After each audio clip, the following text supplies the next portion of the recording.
రిమాండ్లో అంతే కదా, దాంట్లో ఎక్కువగా ఉన్నాయి 7 ఏళ్లలోపు జైలు శిక్ష పడేటటువంటి. అంటే అన్యాయంగా ఒక వ్యక్తి హక్కు కాలరాస్తున్నారన్నటువంటి కారణంతో పాటు వీళ్ళందరూ జైళ్ళలో ఉండటం వల్ల జైళ్ళు నిండిపోయి అక్కడ అనారోగ్య వాతావరణాలు వస్తున్నాయి కాబట్టి తీసుకొచ్చినటువంటి పద్ధతే ఈ 7 ఏళ్లలోపు జైలు శిక్ష. ఇప్పుడు ఈ బిఎన్ఎస్ 311 యాక్ట్ ఎందుకు పెట్టారు? 7 ఏళ్లలోపు జైలు శిక్ష పడేటటువంటి అశ్లీలం కేసులో పెడితే కనుక కుదరదని. ఇంకోటి అది అశ్లీలత అని ఎలా నిరూపిస్తారు అన్నది కూడా సమస్య కదా. ఆ లంకొడుకు అంటారు, అది బూతు, కోర్టు మందలించి వదిలేస్తుంది. అవును సార్. ఒకటి ఫైనల్ గా ఒకటి ఏంటంటే ఎన్ని అనుకున్నా సోషల్ మీడియా పోస్ట్ పెట్టడం వల్ల ఖచ్చితంగా పర్సెప్షనల్ బెనిఫిట్ అనేది చూసుకుంటారు ఫస్ట్, తర్వాత ఏంటి అనేది సెకండరీ. కానీ ఇప్పటికే చాలా మందిని అరెస్టు చేసేసారు, కేసులు పెట్టేశారు, జైల్లో కూడా పెట్టేశారు, జైల్లో మగ్గుతున్నారు.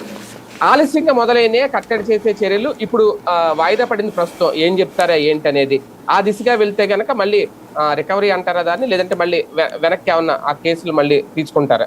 నేనైతే వెయిట్ చేస్తున్నా, ఎక్కడ కాబట్టి సుప్రీంకోర్టు దాకా వెళ్ళాలి. ఇందులో మెయిన్ పాయింట్ ఏంటంటే ఒకటి, బిఎన్ఎస్ 311 యాక్ట్ అనే దాన్ని సవాల్ చేయాలి ఇలాంటి కేసులు పెట్టడానికి.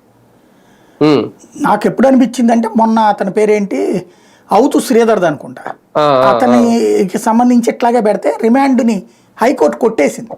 ఏంది అసలు ఇది ఇట్లాగా, దాన్ని ఏమంటారు డ్రామాటికల్గా లేకపోతే క్యాజువల్గా, డ్రామాటికల్ కాదు క్యాజువల్గా ఇచ్చేస్తున్నారు రిమాండ్.